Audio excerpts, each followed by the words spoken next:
Welcome to another session of Maths Fanatics. In this question paper, we're going to be looking at probability, extracted from Department of Education, May-June 2021, Paper 1. Okay, so on 11.1, we are given two events, A and B, such that event A and B are independent.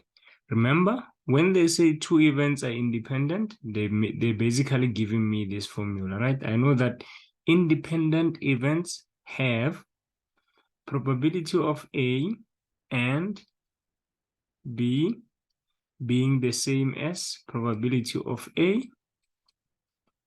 multiplied by probability of B. Okay, perfect. And then, so I'm done with that. And then here they say, probability of not A is 0.4, which means probability of A must be 0.6. How did I get that? Probability of an event plus probability of not an event must always add up to 1. So here I had 0.4.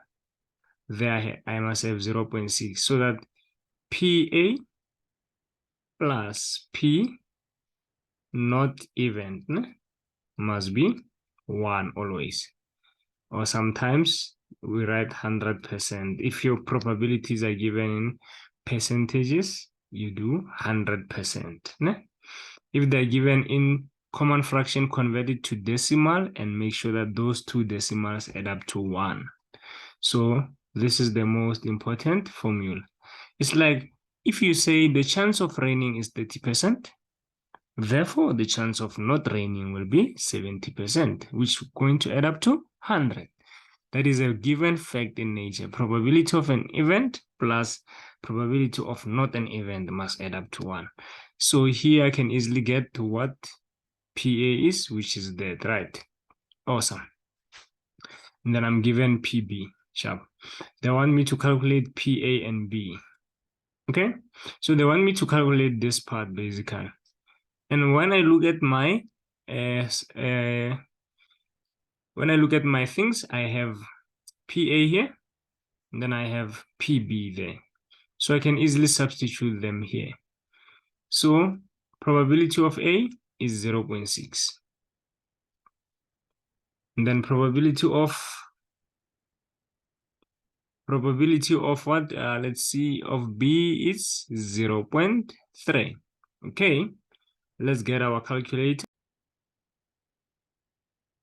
Okay, so which is 0.6 multiplied by 0.3.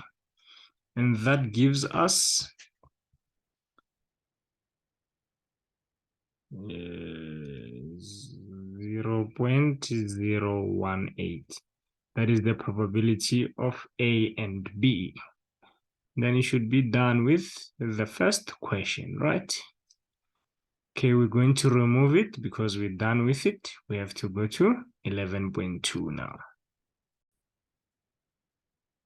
So on 11.2, they say a survey was conducted among 150 learners, which means my sample space is equals to 150, right? The sample space, it's 150, okay? The following observations were made. Only Haki was 0.24, which is shown there. Haki and D, so H and D, but not C is shown there. Debating and chairs, but not Haki, so D and C, but not H is there, right? H and C, but not D is there. They're shown it there. The probability that a learner selected at random participate in at least, remember at least means minimum of 1, right? Minimum. At least one activity is 0.7. So what they are basically saying here, this is the most important section of this. So they're saying the probability that, let me repeat it again. The probability that a learner selected at random participate in at least one activity is 0.7. What they mean here is if I add everything here, because this is one activity, is a minimum of one activity. So this one's here, they play in the middle. Remember, they play this one, this one plays 2, this one plays 2, this one plays 2, but that is still at least 1. This one plays 1, that one plays 1, that one plays 1. That is still at least 1. This one plays all the 3, right? Which is also falling under at least 1. So these questions mean, this point means that when you add this probabilities here, the answer must be that. Ne? And then they say 15 learners participate in all 3 activities. Okay, I can easily get what A is. Ne? When I observe my Venn diagram, all answers are already given in probabilities. So I'll also need to give this in probability form. I can't put 15. What I can put is this. I can show that A is 15 divided by the 150, right? Which is, let's see. I think it's 0.2, but let's just confirm. So it's 15 over 150. No, 0.1. Okay. So that's 0.1. Ne? So our A is going to be 0.1 there. Awesome. Okay. Awesome. And then now, so I want to come back in. If all these learners inside the circle add up to 0.7, it means the outside must add up to 0.3, so that the total probability is 1. Eh? Remember, the total probability is 1. So if the circles give me 0.7, the outside must give me 0.3. So now they say determine A, of which we did. Determine M, of which we did is 0.3. Now they want us to calculate how many learners play only chess. So only chess is B, basically. They want us to solve for B, right? That should be pretty simple. I know that when I add everything in these 3 circles, I must get 0.7. So 0.7 must be equals to this, which is 0.24 plus 0.02, which is this one, plus 0.1, which is A, plus, okay, I just want to check as I go, 0.14, plus 0.12, plus, okay, let's take this, 1.4, I have to tick, 0.1, I have to tick, sharp. So I'm left with B plus B, ne? Plus B, plus B, sharp. So I have 0.7 equals to, now let's see how much we're going to get there.